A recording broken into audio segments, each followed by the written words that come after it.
Pour des paroles entendues, l'ignorance peut faire l'entendement. Ces quelques lignées, je les ai soulignées et que Dieu les a sous-signées pour celui dont l'esprit a le mal d'entendement. Savez-vous qu'il figure quelqu'un de grandeur, plein de candeur, architecte des cieux et la terre, ce facteur, ce créateur qui fait ce que nul acteur ne fait?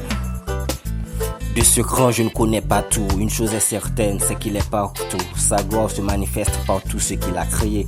Par où il attrape nos ennemis, par où il a frappé nos adversaires, par où il donne son fils unique, même par où croiser les athées le loup, car tout ce qu'il fait est merveilleux.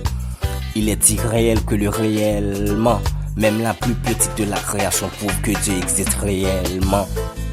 Le chef suprême qui, quand nous étions dans l'impossible, a pu enlever le IM et tout devient possible. Il est sublime et redoutable, parfois qui supprime mais a aussi le don retrouvable. Qui est subdivisé, qui subdivise toi en un esprit, qui est Père, Fils et Saint-Esprit. Souvent il est difficile qu'un père dirige une famille d'un père d'enfants. Pourtant Dieu dirige tout le monde qui se comble d'un si grand nombre. Qui relève l'indigent du pénis, qui nous considère non du genre, non des gens qu'il bénit, mais qui transforme les génies en des génies. Sévère, par ses lois, veut que nous soyons si prudents, qui condamne le suicidant, qui conduit, qui construit, qui consume, qui conquit, qui comble et qui conditionne complètement. Ce Dieu qualifie l'homme d'important malgré son état physique, auteur de toutes les sciences, depuis la métapsychique jusqu'à la métaphysique. Est-ce que le vraiment? Non.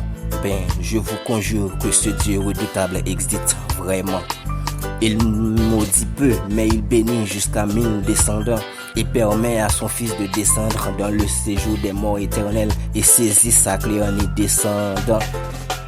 Sa promesse, il la tienne toujours, il est super fidèle. Ceux qui y font tant d'expérience témoignent comment il n'est pas superficiel. À ordonner, il élève sa voix, parfois provoque le désarroi pour faire preuve de sa royauté. Ce tout-puissant, on ne doit jamais cesser de le psalmodier. Cet architecte de l'univers qui décore ce firmament. Alors pour prouver son existence, que doit-il faire finalement? Il faut y croire.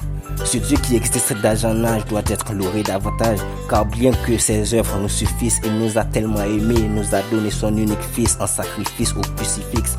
Celui qui sut fixer le temps, étant capable de différencier la mer de l'étang.